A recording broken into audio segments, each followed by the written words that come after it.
Oh, my word. I'm not hearing anything in my headphones. Why is that? Hola, bon dia, alegria. Munson here with the Good Morning Portugal show, the live stream and the...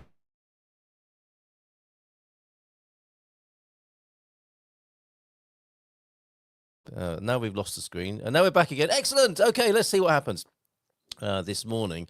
Although I didn't hear the playback of the intro. Should we try that again and see if it works this time? I am just adjusting my volume controls. Okay, that looks about right. Yeah, applause there. Just didn't hear the playback of the intro. Do you know what? I'm going to try that again, see what happens. Let me see if you can, if I can hear it, and if I can hear it, then maybe you can hear it. All right. The intro video once more. In Portugal, there's a YouTube show full of fun facts you need to know. Oh, it's like nothing ever happened. How are you doing this morning? Hola, bon dia, alegria. Munson here with the Good Morning Portugal show, the live stream, the podcast, and of course, the Portugal Club, where we've had that sandwich competition. What's your favourite sandwich here in Portugal? And that controversy continues because, yes, in trendy London, the Bifana has made a little bit of an impact in some, I think, high-end restaurant possibly. We'll find out more about that. In the meantime, however, we'll say some good mornings and we will get underway with a breakfast banger. Steely Dan this morning. Any Steely Dan fans among you? Let me know if you like them and if ever you saw them. And whenever I play a band, I like to see if they've got any Portugal or Portuguese connection. No record of Steely Dan ever having played in Portugal. That's not to say they didn't, but I couldn't find anything. Another band I'm playing did play in Portugal last year. I'll leave that as a little bit of a mystery. And we've got a banging Bifana tune, which might be full of double entendre, but given that our Portuguese isn't that great necessarily, we might not even know, apart from the snickering from the old ladies in the back row. Good morning to you as well, Hugh. So lovely to see you, Mel, Sarah, and Hugh so far. Who's lurking? Who hasn't said hello yet? Let me play you that Steely Dan tune in to get us underway this morning. And we'll play Reeling in the Years, which is probably... They're kind of dark, aren't they, Steely Dan? But the music is so beautifully played. It kind of messes with your mind. And I didn't want to play anything too dark, but I think this is suitably upbeat, even though it might have some dark undertones in the lyrics. Let's find out now.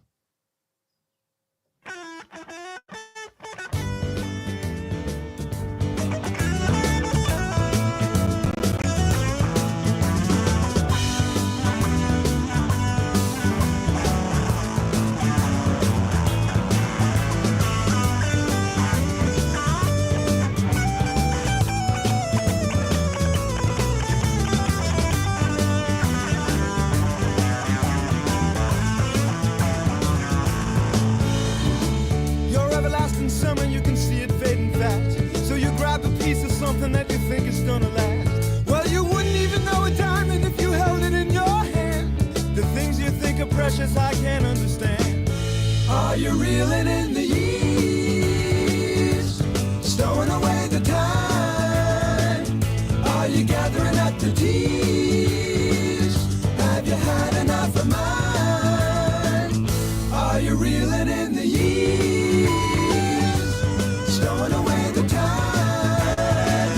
Are you gathering up the tears? Have you had enough of mine? You've been telling me you're a genius since you were 17.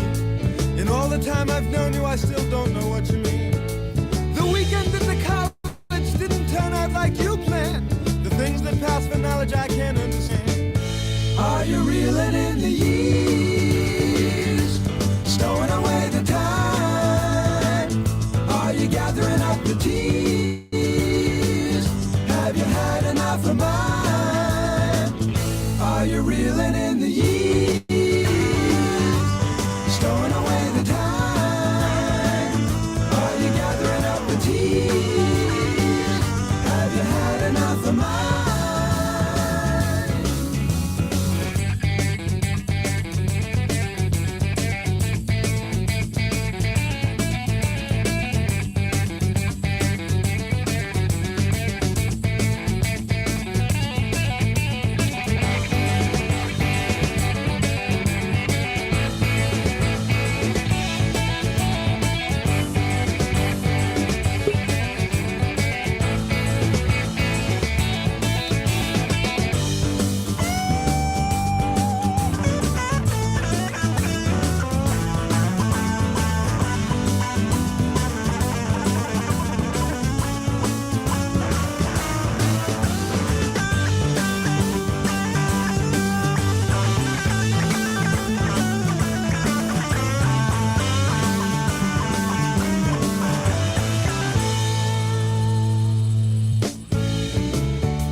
Are you reeling in the years, stowing away the time?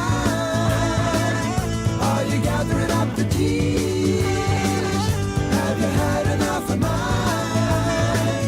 Are you reeling in the years, stowing away the time?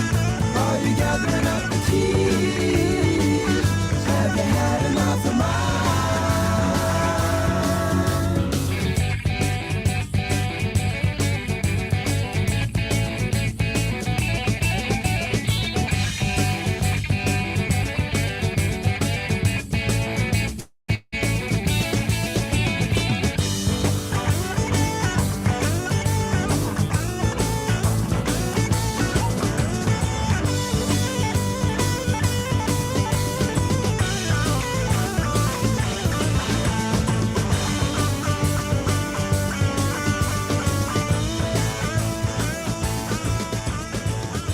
Very, very, very good indeed. Yeah, I agree with you completely there, Gemini. A nice song to start off with. That's what we like to try and do on the Good Morning Portugal breakfast show. Behind Donald Fagan's quotes there, you will see the San Martino de Porto elevator, which has finally been repaired so that you can go from the tourist office in downtown up to the upper part of the town village and see that magnificent view right there. Isn't that fantastic? I shall leave that playing in the background before we come back to Donald Fagan's words of wisdom.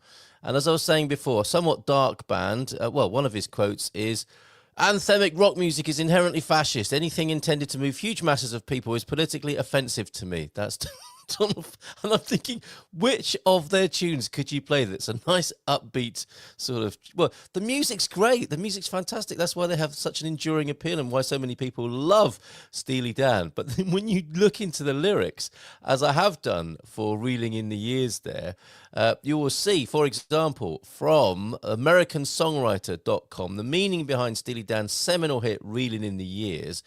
They faced sudden success upon releasing their debut album, Can't Buy a Thrill, in 1972. Yes, it feels like 1872, doesn't it? 1972, the project spawned 3 radio hits, Dirty Work, Do It Again, and the record's final single, Reeling in the Years. Now, Dirty Work, I don't want to do your dirty work. Do It Again, I think, is about addiction. And Reeling in the Years, we're going to find it here. The groovy, immensely catchy tune has become one of Steely Dan's trademark tunes and has influenced multiple generations of artists through the decades. Let's dive into the meaning. Your everlasting summer, you can see it fading fast. So you grab a piece of something that you think is going to last. Well, you wouldn't even know a diamond if you held it in your hand. The things that you think are precious, I can't understand.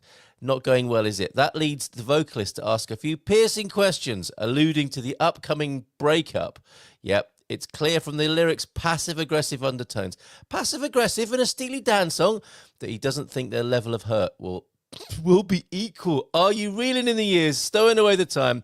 Are you gathering up the tears? Have you had enough of mine?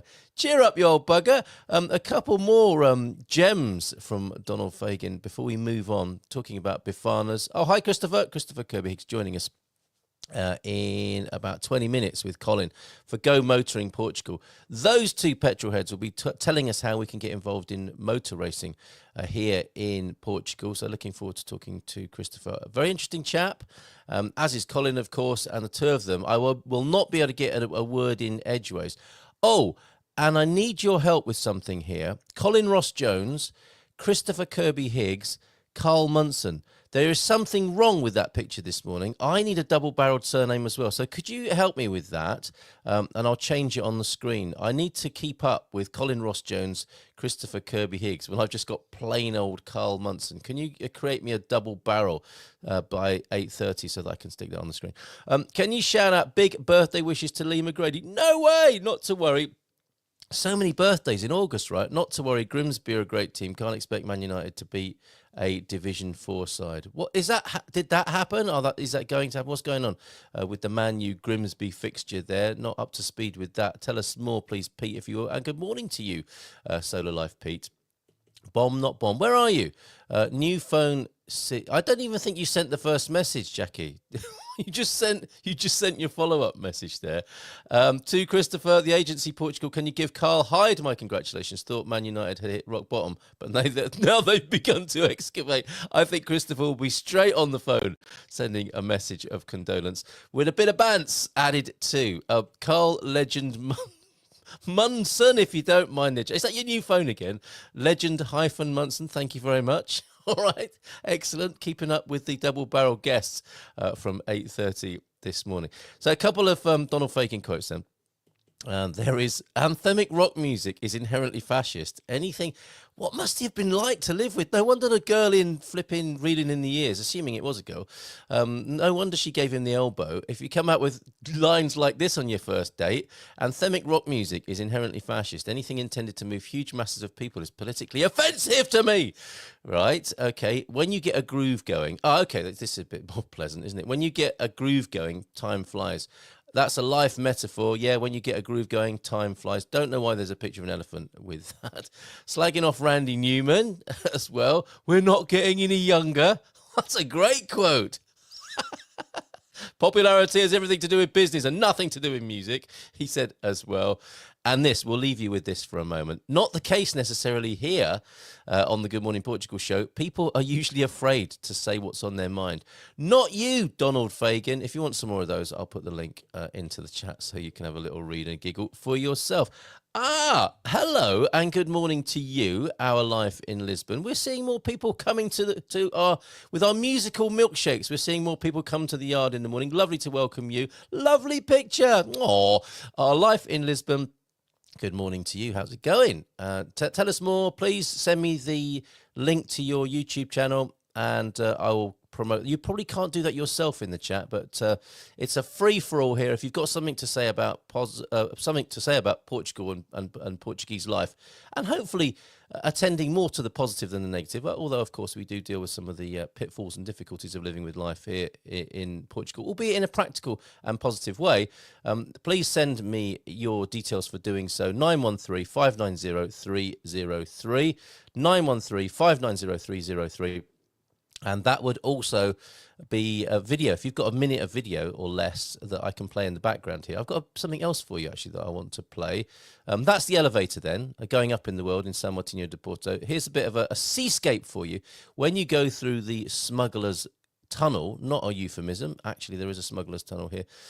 This is the view you can see, and it was very choppy a couple of days ago. Quite a nice calm sea there. That used to be a beach back in the day, but not anymore. Can get a little bit dangerous there, but we'll leave that running in the background for the moment as we turn our attention to the Bifana sensation that hot on the heels this is. Yeah, so good morning to you, Our Life in Lisbon. Tell us more, 913-590-303, and we'll be happily promoting your YouTube channel if you have one, or other things that you do in connection with Portugal and Portuguese life here. Thank you for being here this morning. Before we go on to Bifanas, I'm also a Man U fan. Whoops. Not as intense as Carl Hyde, but yes, it was that bad last night, but Grimsby are a huge team. Come on. They are now. Right, okay. Let's go. Well, hot on the tail of the pastel de nata pizza. This got a universal panning when pizza panning. See what I did there? Didn't mean to. Sorry. The pastel de nata pizza exists in North London. Nobody seems to be very interested in that apart from North Londoners. Is that what Jeremy Corbyn has for breakfast in a very sort of globalised way, do we think? An internationalist way. He's an internationalist, not a globalist, I believe. I'm happy to be corrected on that. I don't think he's going to be getting in touch. I suspect he's quite busy at the moment. Pastel de nata pizza in North London then, and in my Facebook, not my Facebook group, my WhatsApp group for San Martinho de Porto, if I look at the voting, it was basically yes or no, would you or wouldn't you? Nobody wanted to touch this, not even with a pizza spade. Is that what they're called? That you get the pizzas in and out of the oven with? A barge pole job for sure on the pastel de nata pizza. But those trendy London folk will not stop. Looking at the votes, pretty much, I'm the only one who said I'd give it a try. Everybody else vastly outnumbered, even 2 people adding to the voting selection. Get out of here. And somebody's saying we're not in New Haven anymore, Toto, which I think is the pizza capital of the United States. New Haven, Connecticut, I believe, where there might be some Portuguese emigres over there in Connecticut who came up with this idea, and then it found its way to North London. The problem with the North London one, and I think this is a problem, is they not only have done this, but they are putting Parmesan cheese on that as well. Custard and Parmesan. I'm icking a little bit here. Custard and Parmesan cheese. Anyway, let's move on from that North London delicacy to another. They seem to have discovered the Befana. So let's have a little read through this. A little bit of reporting this morning from the Evening Standard. Befana, nothing wrong with that. But what we might find here is it's being given the rather pretentious London treatment here. The Standard, thank you very much for this. The writer, does anyone take the credit for this? Yes, Sam Wilson. 2 days ago, somebody making a Befana there. And I found another video of a Befana being made. The great thing about a Befana is it's got beer and wine in it. Some would say that's a bit of a waste, but you can still have more wine and beer as an accompaniment to your Befana.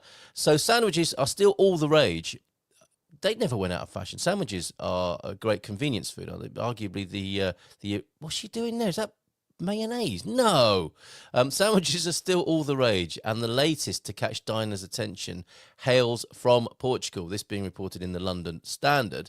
I remember when they used to have the evening news and the Evening Standard there.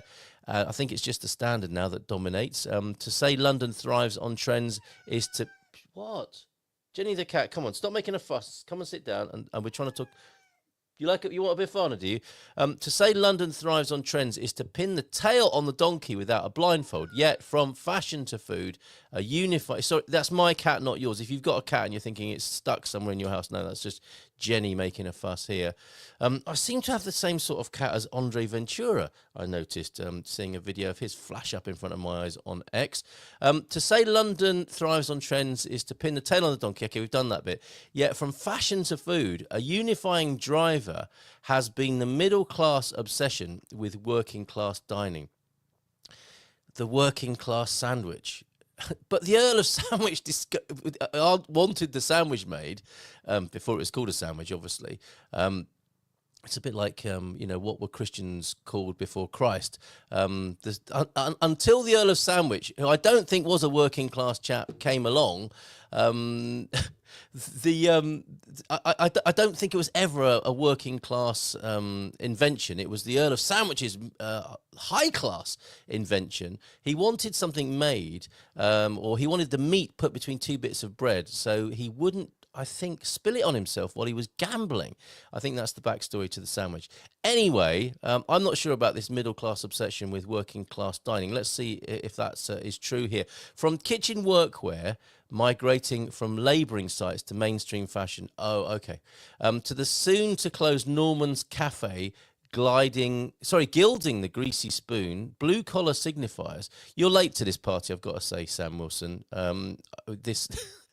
I don't know if Sam Wilson had a very posh university education, and the first time he ever, or she, discovered baked beans was at university, and a fry-up, egg, bacon, beans, and sausage and mushroom and everything that all those working class chappies have on one plate.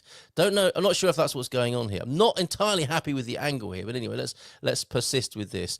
The gilded greasy spoon of Norman's Cafe and blue collar workers continue apparently to shape food culture. To that end, the Befana has re-emerged, never went away here. A traditional Portuguese sandwich of paprika-stained simmered pork. Meat is piled into a soft white roll and often combined with little more than mustard and cheese. Sam, we need to fly Sam over here, don't we? This is going very badly. Since lockdown, the concept of the sandwich has been subject to infinite takes and iterations. I wasn't aware of the lockdown and sandwich connection, with a lean towards splicing quality and quantity.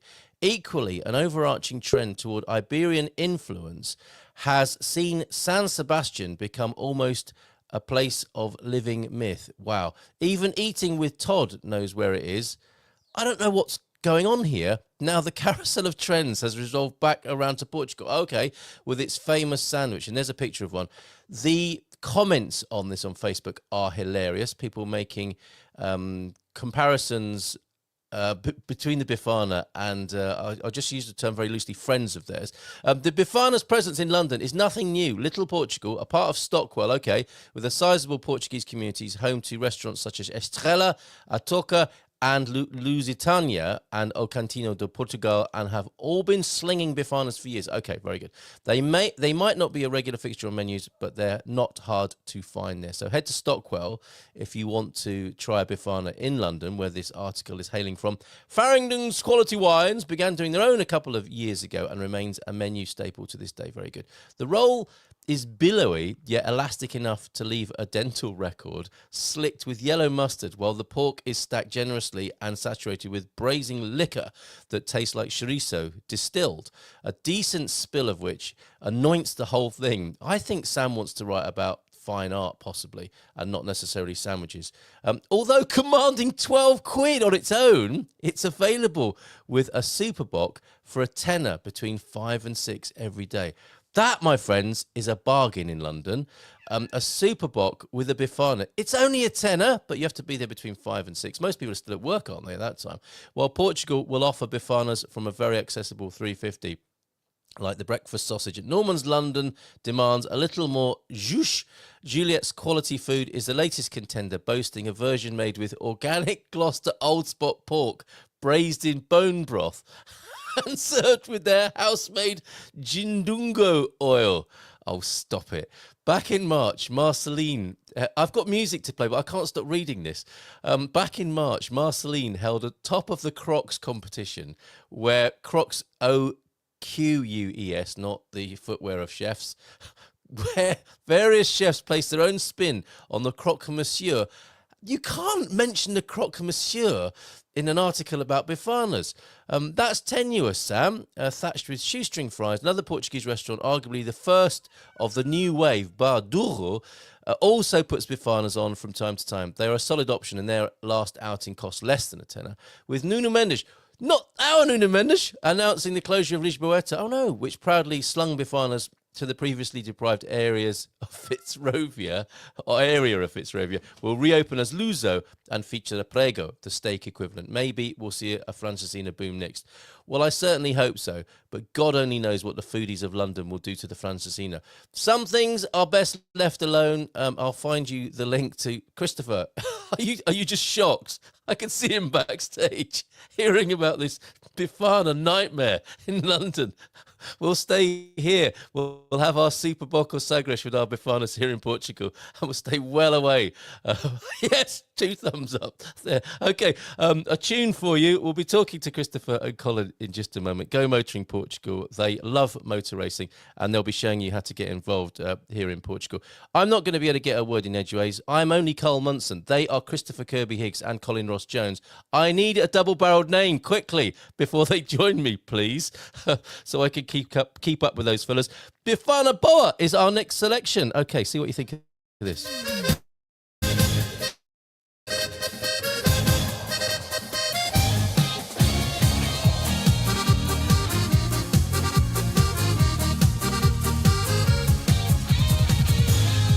Minha empregada faz uma bifana, uma delícia, nunca vi igual. A fibra dela também é muito boa, eu como tanto até passar mal. Minha mulher não sabe cozinhar, que sorte minha ter empregada assim. Ela faz tudo para me agradar, se não for ela o que vai ser de mim? Ei, eu como uma, ei, eu como duas, ei, eu como 3 na madrugada, como até lambuzar no almoço e no jantar. Ai, que bifana boa da empregada. Ei, eu como uma, ei, eu como duas, ei, eu como 3 na madrugada. Vou-lhe comer tudinho, não sobra nada. Ai, que bifana boa da empregada.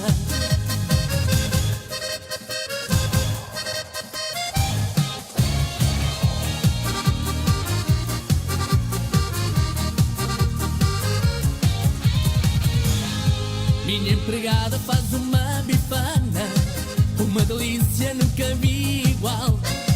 A fibra dela também é muito boa, eu como tanto até passar mal. Minha mulher não sabe cozinhar, que sorte minha ter empregada assim. Ela faz tudo para me agradar, se não for ela o que vai ser de mim? Ai, eu como uma, ai, eu como duas, ai, eu como três. Na madrugada, como até lambuzar, no almoço e no jantar. Ai, que bifana boa da empregada. Ai, eu como uma, ai, eu como duas, ai, eu como três. Na madrugada, vou-lhe comer tudinho, não sobra nada. Ai, que bifana boa da empregada.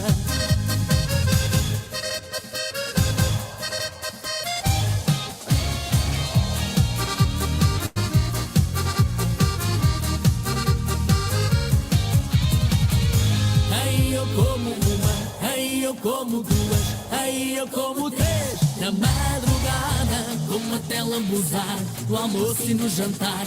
Ai, que bifana boa da empregada. Ai, eu como uma, ai, eu como duas, ai, eu como três. Na madrugada, vou-lhe comer tudinho, não sobra nada. Ai, que bifana boa da empregada.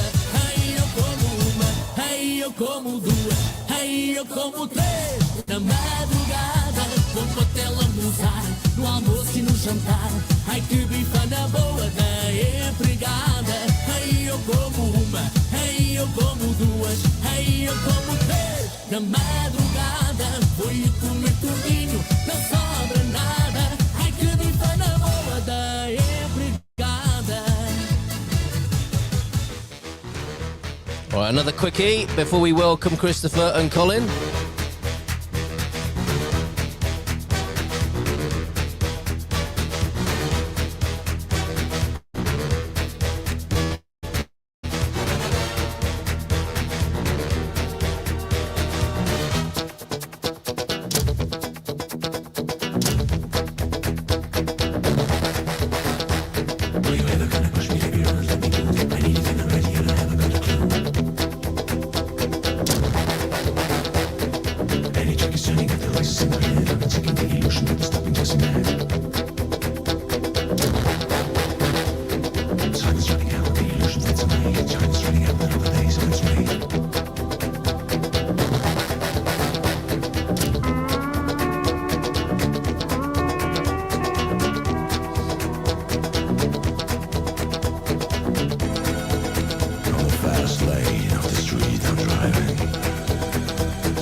Okay, it's 8:30. It would be rude to keep them waiting any longer, but I do need to play the intro music, of course, for the good motoring Portugal segment of the show. Let me do that now, and then we'll talk to, this is Carl Martinho Munson talking to Christopher Kirby-Higgs and Colin Ross-Jones after this. Where's it gone? Where's your intro there, Colin? Where have we mislaid? Oh, here we go.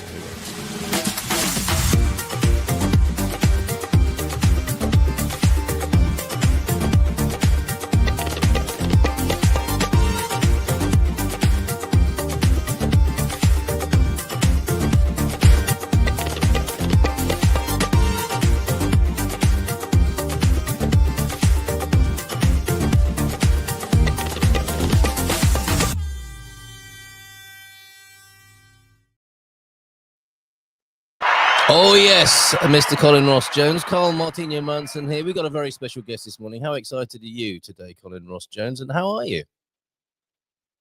I'm very interested to listen to everything Hello, he Colin. says. All right, okay, excellent. How are you, by the way, before we start talking with Christopher? I'm okay, but I seem to be cutting in and out for some reason. I think I might We change can my hear you loud and clear. There is a little location. bit of delay on your. Oh, really? Well, in that case, then Okay. I'll change my location. Get a better connection. Oh, okay. All right. I'm going to give Christopher a round of applause and bring him onto the screen while Colin is changing his location. Christopher, how are you this morning? Hola, bon dia. Good morning. Can you hear me? Yes, loud and clear, and typically chaotic this morning on the Good Morning Portugal show. You've brought quite the atmosphere with you this morning. Lovely to feature a little bit of your Racing Fury Academy. Before we get started, and before I think Colin's gone to change his underwear, actually. He's so excited about talking to you.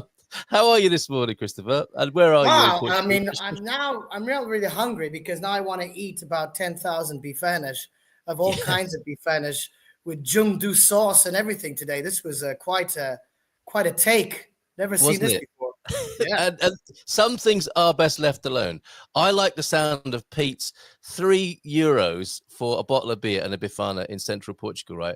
A tenner or 12 quid for a bifana in London. You'd be crying while you're eating that, wouldn't you? Yeah. Well, I think, it's one of those things when you live there, like when I was studying in London for a couple of years, I was there for about 4 years. If I ever went to those Portuguese restaurants in Stockwell, which I did, because we go there to watch, Benfica Sporting or something, Benfica Porto, we'd all go there. Believe me, it was, having a bitok in London was, I would literally cry. I'm not kidding you. I would cry. So, those good bifanas, at least the more Portuguese ones. I mean, for sure, I'm sure anyone who loves Portugal and lives in the UK has any opportunity of having anything with that Portuguese smell, even if it's a pastel de nata, I'm sure everyone loves it.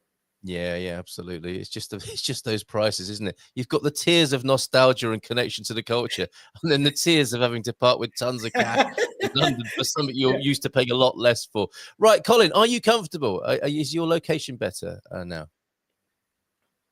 Doesn't seem like. Is he frozen, Christopher? I think he's frozen. He's just looking into the camera very wisely. Very intense. That's very intense. Yeah. Intense. I don't know what's going on with him. And how are you this morning? In Cascais, I take it. How are things over there? In Cascais. I mean, how's the weather there, Carl Martinho Munson? Because here it's looking pretty miserable today. Well, it's been a bit foggy for the last 3 days, and there's a kind of sadness. You know what it's like here.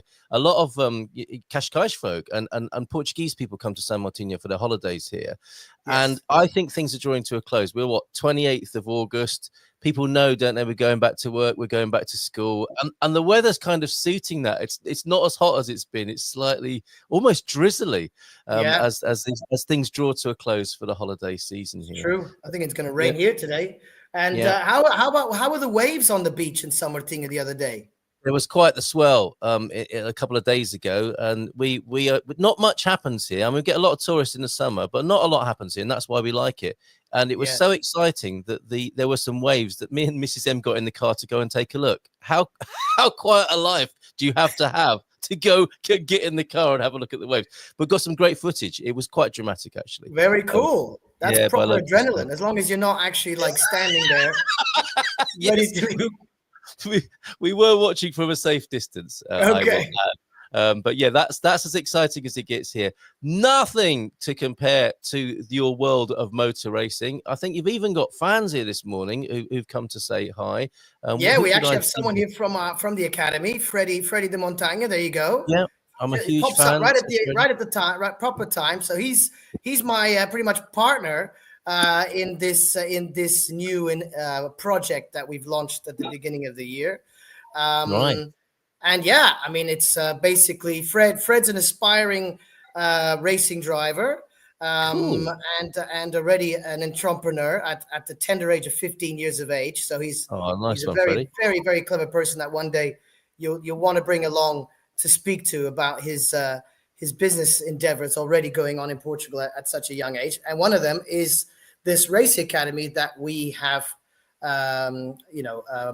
formed together this year. And the reason why, which is why obviously the topic today is the racing in Portugal, was precisely because, I've been racing in Portugal on and off, but for the good part of 30 years now. And there was always let's say a gap in the market in terms of people being able to, like you have in the UK. In the UK, it's more than common that you can go and rent from a go-kart to a Formula car to almost anything in the UK, and you can rent them. And you can do, track days, and you can go on numerous tracks in the UK. As you guys all know, there's dozens of tracks in the UK: Snetterton, Alton, Anglesey. Brands Hatch, Silverstone, goes on and on. And for as little as £100, you can do some laps in racing cars in the UK. And that type of experience never existed in Portugal. So I thought a few years ago that we needed that, because I had basically done a deal with one of my teams that I've been racing with for many, many years. And I was like, well, look, guys, I think that it comes to the point where now you should rent me the go-kart. It's a professional go-kart, but that you should rent it to me. I don't need to buy it, just, rent it. And they had never really thought of that concept. So they started to rent me the go-kart. And I realized, you know what, I'm just going to create an academy, speak to various people in the market. We're talking about from, racing simulators, obviously go-karts. We're actually going to be launching now for the international schools in October. We're going to be launching a championship for kids from all the international schools in Portugal to be able to race against each other, not in the pro carts, but in the more sophisticated of the amateur carts. But that is for them to have a launch pad. We already have quite a few students now with us from various schools that are practicing in the professional carts, some that want to move to the formulas, where I'm racing at the moment, as you know.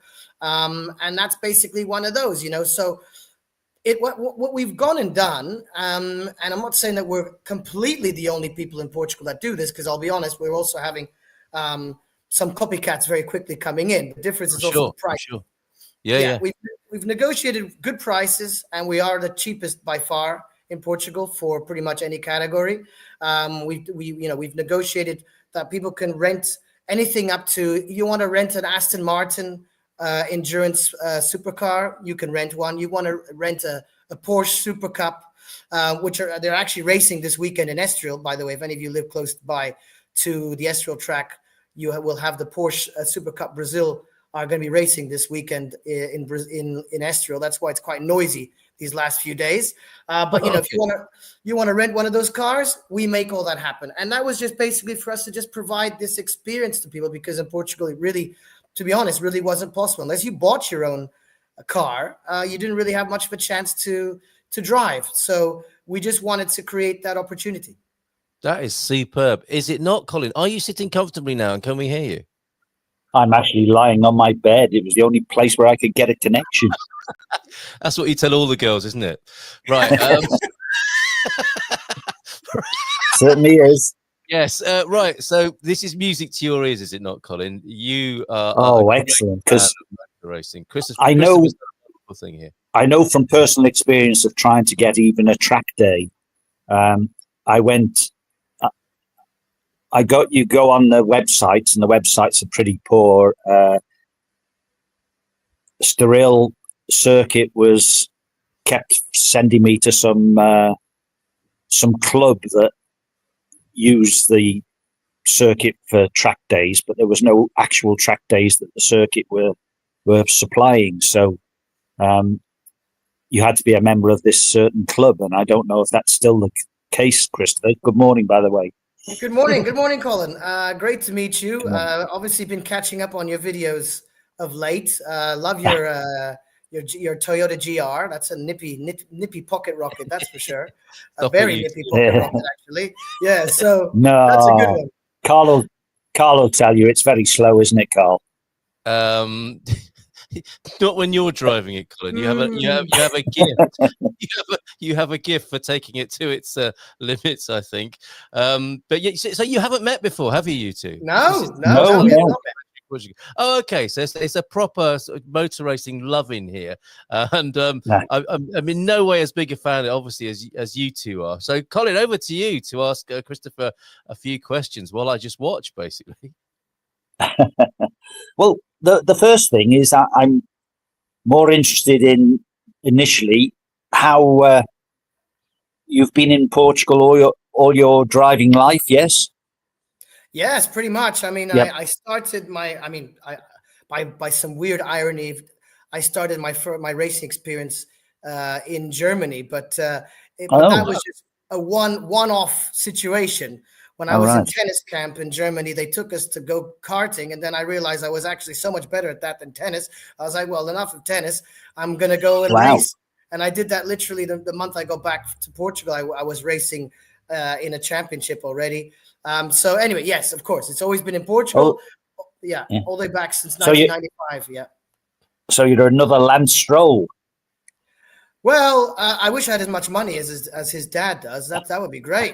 then I would have probably moved all the way to Formula One. To be honest, Yes. I was definitely on the way to being a professional racing driver. And to be honest, a lot of people don't have the same exact opportunity as people like Lance Stroll. No.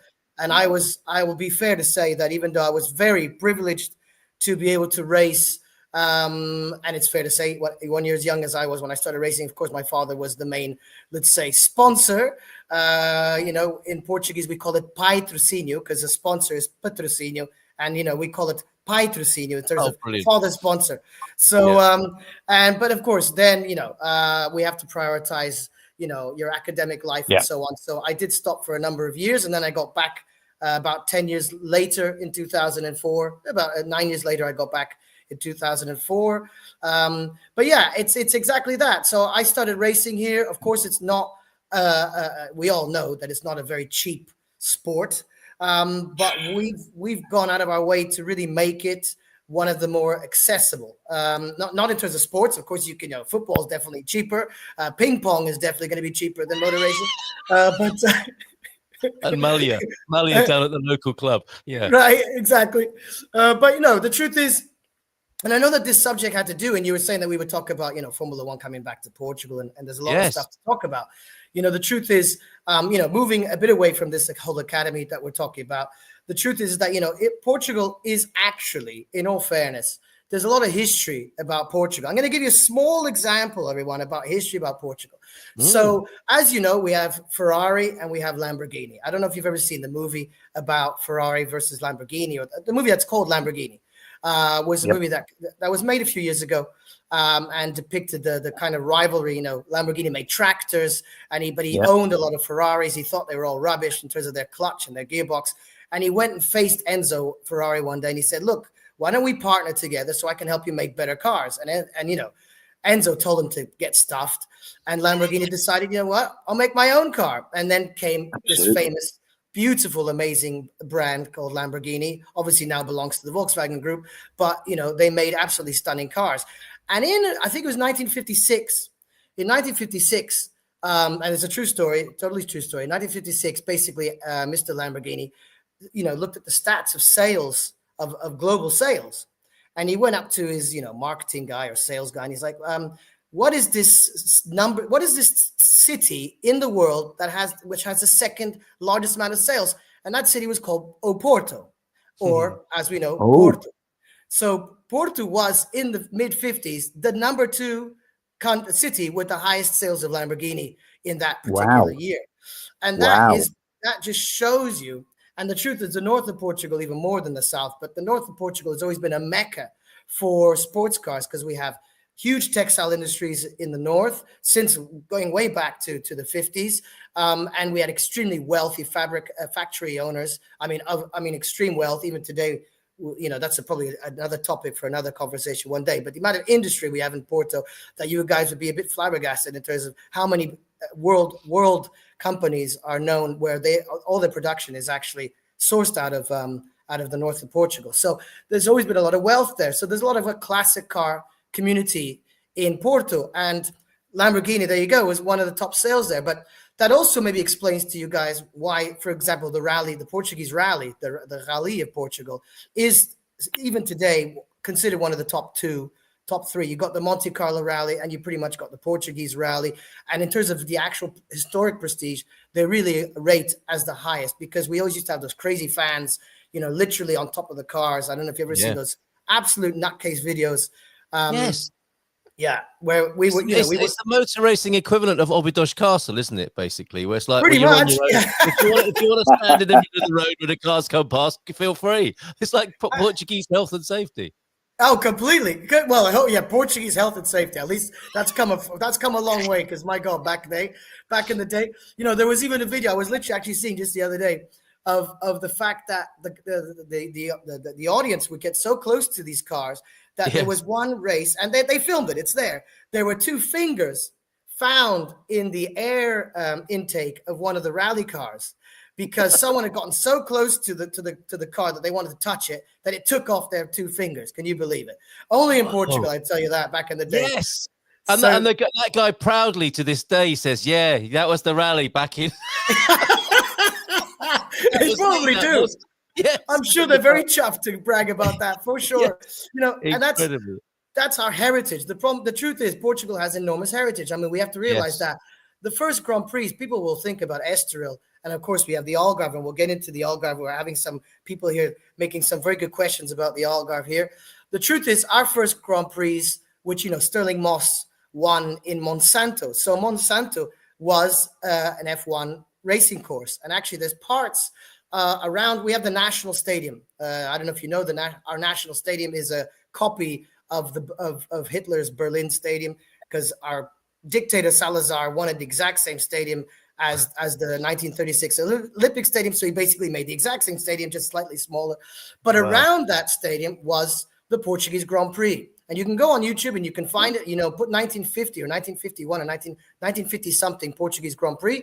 And it's there. I believe the first one was won by Stirling Moss.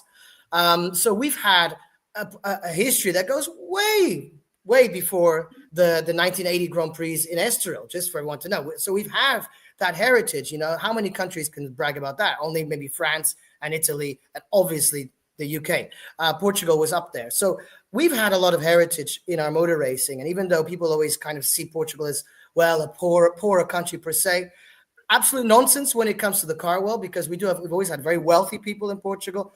And it's all a bit not very well explained in terms of wealth in Portugal. We have a very good middle upper class in Portugal, with dozens of farms and winemakers, and we could go on all day about this. But anyway, so rallies has always been big in Portugal. Another example where Portugal actually has the best championship in the world is for the off-road championship. As the off-road championship is basically, the Dakar. Every year at the beginning of the year, you have the famous Paris Dakar. And we used to have the Lisbon Dakar as well. It used to start from Lisbon. So there is also, obviously there's the Dakar, like there is Le Mans, right? That's that famous 24-hour Le Mans, but there's also throughout the whole year an endurance championship. Well, the same thing happens with the Dakar. There is also throughout the whole year, you have various world championships. They're called Bajas, okay? Bajas, B-A-J-A. And the Portuguese championship is notoriously known throughout the world as the most competitive one. And that just shows you how we do have some hidden gems here in the motor racing world. So, I'll give you also another example of people that want to get into. Well, could I just remind people that that's coming up at the end of September, and there is a special stage in Lisbon, I believe. Yes, there is. We have our main Bajas are actually the Baja of Porto Alegre, which is about 2.5 hours north of Lisbon, and we have one called Fronteira, the Baja Fronteira. Oh, you found it? Did you find it? Oh, excellent. You found the Portuguese Grand Prix. That's fantastic. This is amazing. If I may, yeah, because there's a really fabulous backstory. Colin was there as well on that day. 1958, just a few days ago, 24th of August, Stirling Moss won the Portuguese Grand Prix, closing the gap in the Drivers' Championship to just 4 points behind compatriot Mike Hawthorne. The paddock was a somber place as the race was held just 3 weeks after Peter Collins' fatal accident at the Nürburgring track. Enzo Ferrari, who had also lost Luigi Musso weeks earlier, decided not to replace Collins, fielding only 2 cars for Hawthorn and Wolfgang von Trips. These are amazing names, aren't they? Hawthorn briefly led the race before Moss took control and pulled away, securing victory with Van Wall ahead of Hawthorn's Ferrari and his Van Wall teammate Stuart Lewis Evans. Do you have to have a double-barreled name to be a top motor racing driver? I wonder. Yes. Yeah. Apart from Moss. Yeah. Right. Okay. Apart from Moss. Right. Amazing. Bit I of was history. actually at Portimao for what must have been Sterling Moss's last race. Really? He had what's called an Oscar that he raced. He was 82 at the time, I think, and he came. He retired a sort of like 3/4 of the way through because it was a 3-hour race that my brother does down there, and he finished. And I had some Portuguese friends with me. This is about 10, 11 years ago, I think now. No, maybe not quite as long as that. And he was just coming out of the car to go and talk to Susie, his wife. And I said, I went up to him and I said, these Portuguese people would like to take a photo with you. And straight away, he'd just come off after doing about an hour and a half with they gave him special compensation for wearing that hat that was in the photograph. He had that special little cap. He was the only one allowed to do it. And he's just stood there. Yeah, sure, he said. And we got a photograph of all of us and Sterling Moss. Love to see that. Christopher, you were going to tell us more, and we'd love you to answer this question about the future of the Grand Prix in Portugal, because there's talk, isn't there, of a return. Adrian's asking the question, what chance of why is Colin shaking his head, Christopher? Well, I'm going to be very honest with you. I'm not usually an optimist, because usually it costs around 92 million euros to bring a Grand Prix to a country. That's usually the cost nowadays, 92 million. However, it's also fair to say that Liberty Media, who own the rights to Formula One, they have been under a lot of criticism lately because they're fielding too many street circuits. They got Madrid now, they got Las Vegas, they got Singapore, Monaco, and there's just too many street circuits. And there's been a lot of other boring tracks. I won't get into all the technical side of things. There's a lot of tracks that were designed by this gentleman called Helmut Tilk, and he made these very, very boring type of tracks with his design. And the truth is, Portimao actually wasn't designed by Tilk. It's one of the few modern day tracks that wasn't designed by him. And it just happens to be a track, obviously known as the roller coaster. And when we had that Grand Prix in 2021, which I was fortunate to go to, I had to wear obviously a mask and you couldn't sit next to anybody and all that, but it was still an amazing experience, of course. Yes. And the truth is that there are other tracks, like Istanbul is in the race. And basically what the talk is now about the Grand Prix, about the Formula One championship, is that they want to have alternating championships. So certain races will come in one year, leave the next, and come here the next year, leave the next. So, and there's one thing that's very positive is that Portimao and Istanbul tend to be those two that are always mentioned as, well, let's change between those two. Then there's some others that come in, but mainly those two seem to get a lot of fan base outside Portugal, as in outside Turkey as well. So there is actually this is probably one of the best chances we've had in a very long time to generally have the Portuguese Grand Prix, because it doesn't fall into the old model where you have to just basically inject a gigantic amount of money and hope that they're gonna nitpick you out of the basket. This time it's actually more popular demand, and the fact that they don't want to see all this. Formula One is having an issue in keeping its fan base, because even though you've got the Drive to Survive Netflix series. Sorry? Yeah. Yeah, no, so the thing I completely understand that. So, novelty is too patronizing a word, but it would be a different expression of the sport, and arguably a more interesting one to complement the way all sport seems to be going into homogenized, high level, the biggest money wins. It would be a really good complement to that, wouldn't it? It absolutely would be. It absolutely would be. So let's wait and see. However, to mention that if people do miss Formula One cars a lot, we do have 2 races annually. I'm actually going to be taking part in one of them, although not in an F1 car. But there is the Estoril Classic Festival that's going to be held in October, and then there's the Algarve Classic Festival where I will be in my championship that I race in. I'll be also there. In both those championships, we have the Masters Grand Prix, and not the official Masters Grand Prix, but we have Formula One racing from the basically the 70s and 80s. So we have former James Hunt car, former Nigel Mansell cars, former Williams from the 70s, or Ferraris, you name it. So those we have every year in Portugal. Okay, guys. So it's really good if you want to go see those 4 DFV engines, which mainly all the cars in those days were powered by, except for Ferrari pretty much, and the odd Alfa Romeo. But it was all DFVs, and they're beautiful. And like I say, in October, I don't know the dates now by heart, but if you go and check Estoril Classic Festival 2025 and Algarve Classic Festival 2025, you can see Formula One cars every year in Portugal. They might not be the most modern ones, but but arguably the most glamorous age of motor racing. I agree. Yeah. 100%. And I think they're a lot more fun. They're a lot more, they have that vintage. They were already technologically incredibly advanced. When you stand next to them, it's like, my God, I mean, my racing car is still, I would say, just as advanced as one from the from the 70s and 80s. If you think about it, and mine was built 30 years later, and it's got the same technology as a Formula One car from 30 years ago. So and let's not compare obviously about modern day Formula One cars that cost $150 million each. $150 million each, slightly different. There is a good chance that we'll have the Grand Prix. As you know, we also have the MotoGP. I know it's motorbikes, but we have the MotoGP every year in Portugal. We have the World Superbike. We have the Brazil, the Porsche Super Cup Brazil, which is actually pretty much one of the most competitive.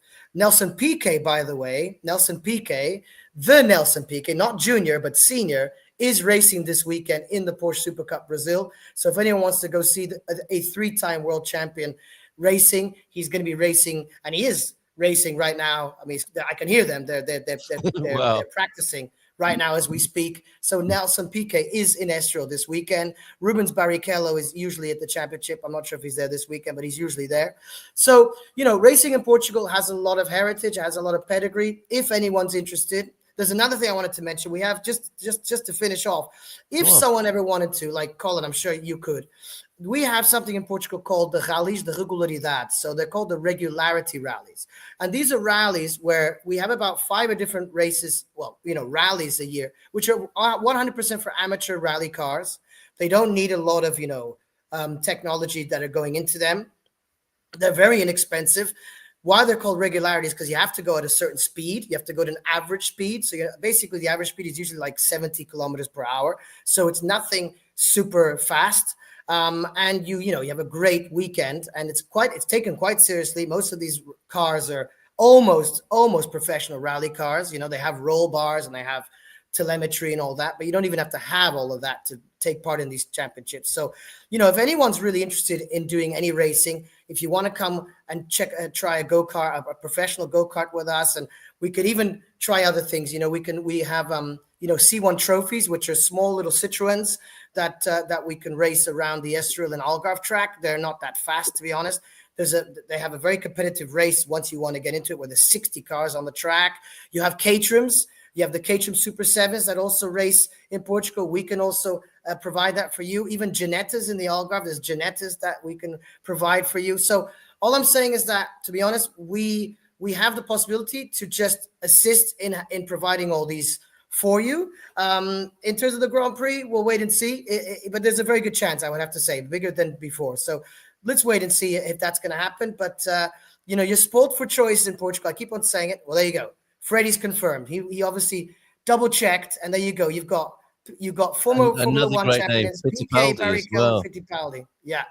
This is wonderful. A few more comments then before we conclude, and how to get involved in the way you described there. So thanks, Freddie. And that's a name to watch out for. It's a natural racing driver's name, isn't it? Freddie de Montagna there. Piquet, Barrichello, Fittipaldi are all there this weekend at Estoril. Piquet is going to do a demo with his old championship-winning Brabham. Big fan, obviously, Freddie there, of the great drivers. The Algarve Classic is a great event, says Coach Turner. You can get really close close to the cars and there aren't huge crowds. I first met Colin there as well. And you can meet Colin Ross Jones at these events. My dad, he says, used to be friends with Pat Moss, Sterling's sister, and I used to work with his cousin Roger. Always a huge fan. And just finally then, Christopher, wish I could afford to go racing. Well, you can now, can't you? That's the link on the screen to get in touch with Christopher. Racing Fury Academy. You're making it affordable, aren't you? You're making it fun, accessible. Tell us a little bit more about that, Christopher, how people can get involved and have some fun with you. Yeah, I mean, that's the thing. We really made an effort because, to be fair, in motor racing, there also is, let's say a lot of the teams, whether it's in karting or other championships, they do obviously try and take a bit of an advantage of people when they think you've got some deep pockets, or they assume you have deep pockets and they want to kind of take a bit of an advantage and their margins are high. And I wanted to really work hard, and Fred and I have been working hard at precisely doing this. So that we've managed to make it extremely affordable. I mean, I'll give you just an example.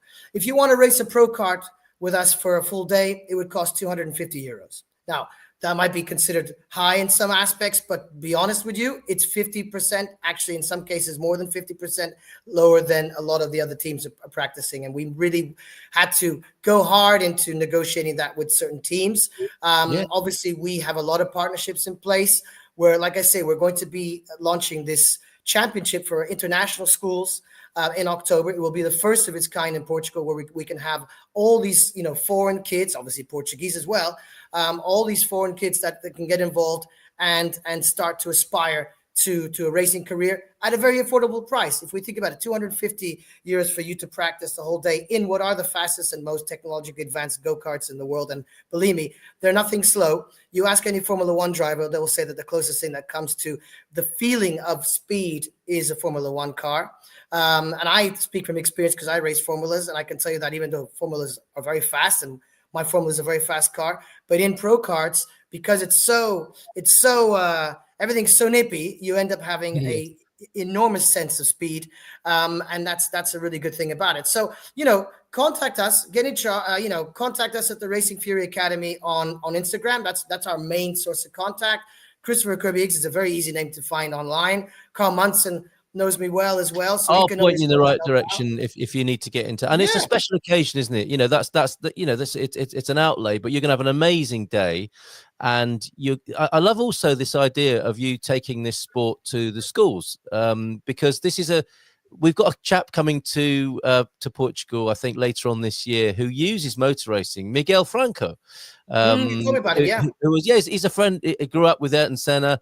And he has a business where he takes people to the track, like CEOs. High Flow CEO is the name of his company, and he uses the medium or the context of the track to teach them personal development lessons. So you can have access to that with Christopher. Well, that's exactly it. I mean, that actually, interestingly enough, because we do have some clients in the real estate world, as you know, that's another aspect of my life, but and where there are some very, very high-end clients that come to Portugal. We had, as an example, we had the international launch of the Lamborghini Temerario, international world launch of the Lamborghini Temerario in Estoril just a few weeks ago.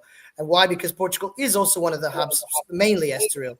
Cascais is one of the main hubs for car launches, because we have a company in Portugal called Team Quattro, and Team Quattro is always been very linked to all the German manufacturers mainly, and as you know, Lamborghini is German nowadays. So and they do all their car launches, international car launches here. Because why? Because you have all the amazing 5-star hotels and the golf courses and the restaurants and the beaches and all those coastal roads, and then the Estoril racing track and the international airport. So it's it's so much easier for them to do their launches here than any other part of Europe, practically, because of all that we have of this magnificent beauty that is the region of Cascais and Lisbon. So, but that's the thing. So, guys, we're here to obviously help, and obviously, come and see me. We're actually going to be having our next test day. Our next karting test day will be September the 14th in Fatima karting track. We will be there. If any of you are interested, obviously we need to pre-book everyone in, because we only have a limited amount of driver seats.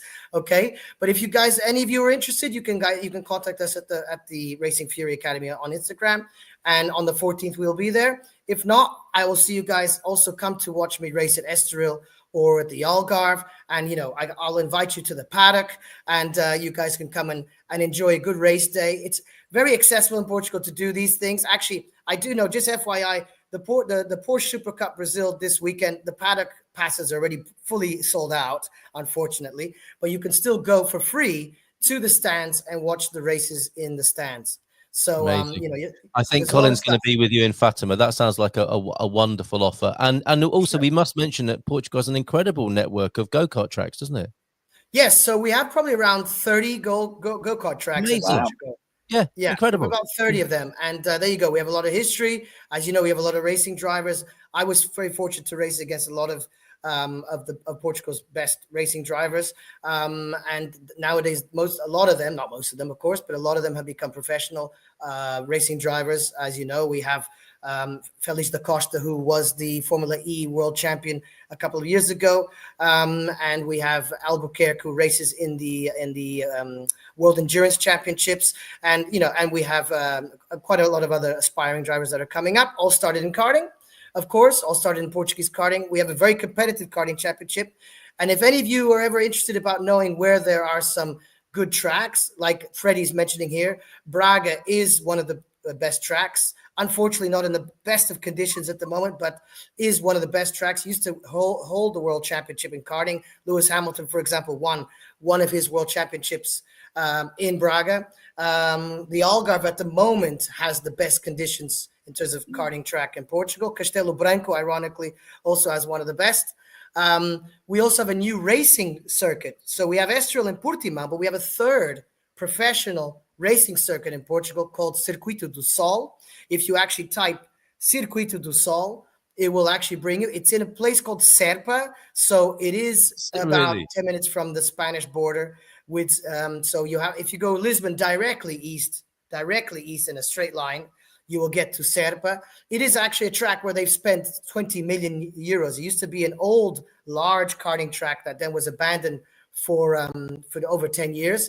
And then a Spanish team, they used to own a company called it's a racing car company called Radical.